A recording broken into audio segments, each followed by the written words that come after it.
မနေ့ကလည်းမဟုတ်ပါဘူးမနေ့ပြန်လည်းမဟုတ်ပါဘူးဒီနေ့တောင်မဟုတ်ပါဘူးအခုရှိနေတဲ့လက်ရှိပြစ္ဆခအချိန်လေးပါပဲကျွန်တော်တို့ကို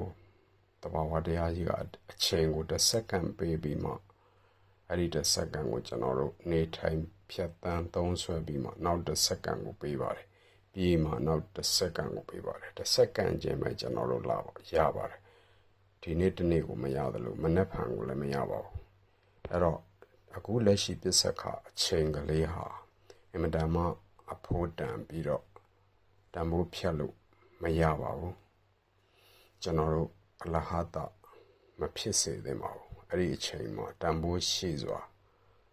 နေထိုင်ရပါမယ်အဲ့ဒီအချိန်ကိုတန်ဖိုးရှိစွာသုံးဆွဲနိုင်ရပါမယ်ဒီအချိန်မှာပဲကျွန်တော်တို့ရှင်သန်ပါတယ်အရာရာကိုခံစားပါတယ်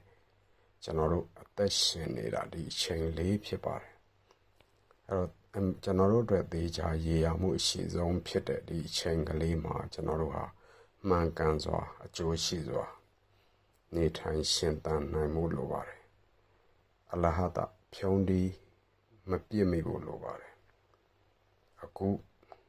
ရှိတဲ့ပြစ္ဆခအချိန်ကလေးမှာကျွန်တော်တို့ဟာ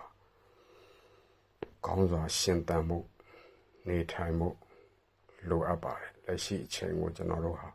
ကောင်းစွာအသုံးမချဘူးလက်ရှိအချိန်မှာအကျိုးရှိစွာအဓိပ္ပာယ်ရှိစွာနဲ့မနေထိုင်ဘူးဆိုရင်ကျွန်တော်တို့ဟာဘဝကိုအလဟတဖြုံးတီးပြစ်နေတာနဲ့အတူတူပဲဖြစ်ပါတယ်တွေးစရာလေးတစ်ခုပါ